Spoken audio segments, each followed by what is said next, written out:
We'll just see if there's any burning questions in the room, and I'll have a look at the chat. And I'd like to invite all the previous speakers from this panel session to come up the Q&A. We'll just see if I can see the chat. Okay, so it looks like I can see the chat. There's none listed. Feel free online.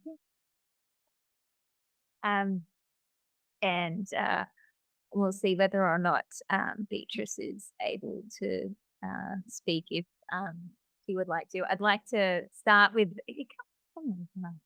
I'd like to start with diagnostics. Obviously, we've had two great talks on diagnostics today.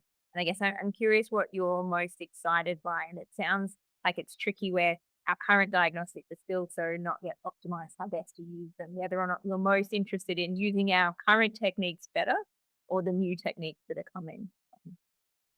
Certainly from a pediatric point of view, it's what we've got available, better, and I think where our focus would be there's hardly angled like about that. Because the dad's super exciting as well. So I think great to see sort of things moving in this space, but I think probably a few years away before we'll be able to reach for it, particularly in the ped setting where things tend to lag behind a bit as well. Definitely. And I'm not sure whether or not Beatrice is able to speak. Well, I was curious her take on what she's most excited about. Obviously, she's involved in so many different things, but Yeah, I think that that question is probably a bit twofold. I do think there's probably some value in us working out the best applications or where to use our current diagnostics better, because a lot of these things are so, I guess, far in the future. The ability of that carriers test to identify so many different pathogens, I think, is really exciting, especially in those, cases where patients might be febrile and it's always a question of whether there's an infection versus something else. I think that has been quite helpful when it's been negative, actually.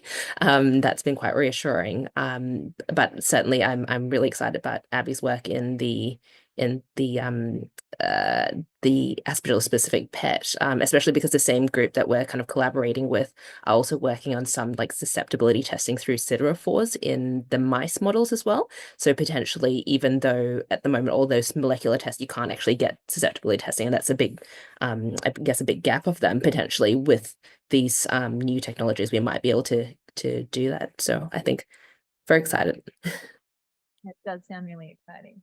Thank you. Yeah, I would mind asking Amy a question. Great talk. I'm just curious about just with these ultra metabolizers with voriconazole. I won't confess to having done this, but how would you feel about just giving someone omeprazole deliberately to try and boost their Thanks, Sean. I'm a big fan.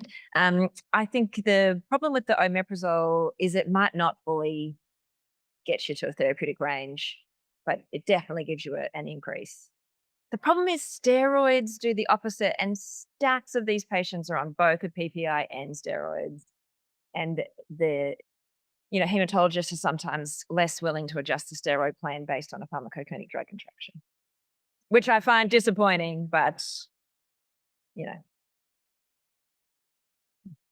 Just a quick question about resifungin, which always seems to me a very, very good prophylactic antifungal, but the prophylaxis trial has only just started. Is that what you said? Do we know when there'll be any results from that? On the clinical trial website, it said it's expecting to maybe end in 2020. Initially they felt 2025, but now they've extended it to next year just to kind of get the numbers above 100 for getting some meaningful results. And I also, Julia, I forgot to tell everybody, I did look at if any of these drugs have been looked for pediatric population. I forgot to mention in my talk, none of them have been studied in pediatrics That yet. was my next question. on that, the Children's Oncology Group in the US are working up a resifungin prophylaxis study, and it will be in acute lymphoblastic leukemia, but their comparison arm is no prophylaxis. So it would be very tricky for us in Australia with our epi and what we know about our higher rates of IFI and ALL to be part of something like that, unfortunately. And I've got a question for Campbell. Do you think there's any of these agents that with the access pathways we've got, are we underutilizing those pathways for patients? I know it's hard because we're not necessarily all collaborating, so you can know what the fight using the whole thing drawn as well.